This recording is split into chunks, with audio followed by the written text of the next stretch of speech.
For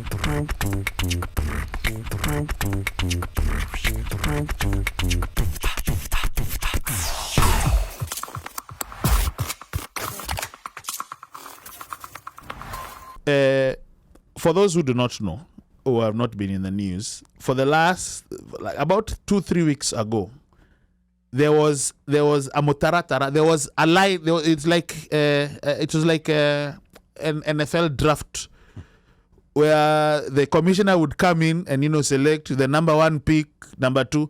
Upper Department of Justice. Where? Was Uko just dishing out draftees? Number 1 pick, number 2 pick. I'm telling you. So, just to provide context, in Massachusetts, the two ladies, convicted with the embezzle. What do you call it? Fraud. Yeah. Medicare, Medicaid fraud of 200 meter. Oof. Kule Minnesota, 47 persons.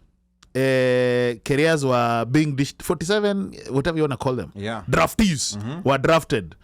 With reports coming out that guys were even building resorts. Yeah. In the 254. Alafu unaulizwa haya mwenzako pale Omosh. He's in an island with 2 fish. Yeah. Wewe ulienda kufanya nini? Wapi island yako? I know. Wapi samaki zako? Yes. Ali uko umesikia uko coast akona tracts and tracts of land. Wewe pesa yako umeipeleka wapi? Pressure. Alafu unaambiwa, tena unajua those people know. Anakuambia another 2 story polite. Anakuambia unamkumbuka fulani. Unakumbuka mulienda US pamoja? Amejenga gorofa. Ish.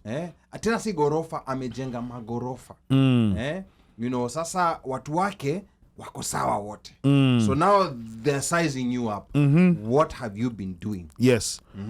All this time. Wewe unatuma tu 100, yeye anajenga gorofa.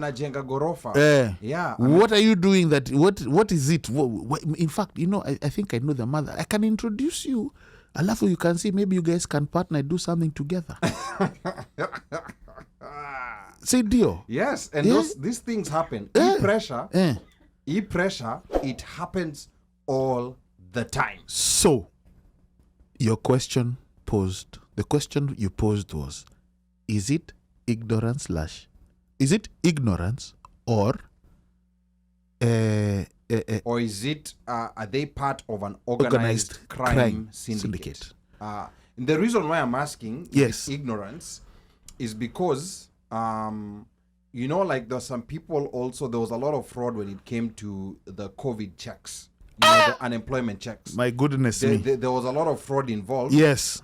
There's some people who are genuinely ignorant about it, like someone they trust tells them, if we do this and this, the government is giving this money. They don't tell them that you're doing this, you're embezzling the government. They're telling them the government is giving this money. And then unaona Njeri amepewa, Shiko amepewa, Akinya amepewa, Omosha amepewa, and then wewe ndo peke yako umebaki hapo katikati. So you may also, jump in thinking that this is okay.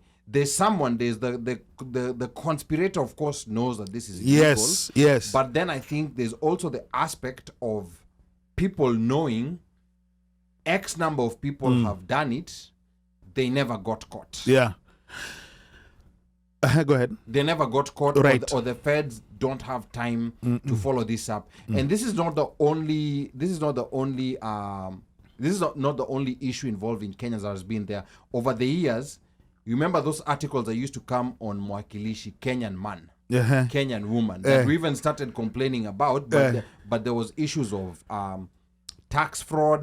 There was all different kinds of fraud. I mean, Medicare fraud became popular.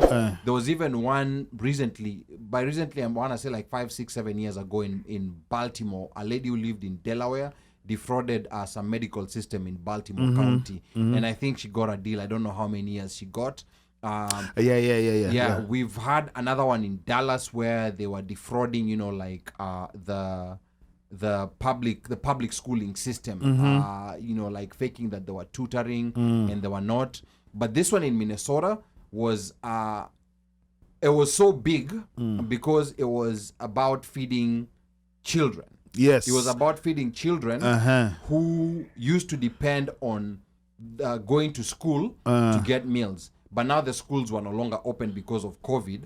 And then I think part of the argument that they brought in was that some of these kids are not getting, like the culturally correct foods. Some of the foods that are being served by these other organizations that are serving are not culturally what these kids are used to eating. So what ended up happening, there were some places, some very small establishments that say they were feeding up to 5,000 children in a day. And then they were coming up with random names. The most ridiculous one was there was one where they picked names from a website called Random Names. They did not even bother to edit them. They just copy pasted. And that's just how, after the feds, the Department of Justice did the investigation, that's just how they came up with. So this is the basis of what we're going to be having a conversation about. Are Kenyans getting involved in this out of ignorance, arrogance, or are they actually part of an organized crime syndicate?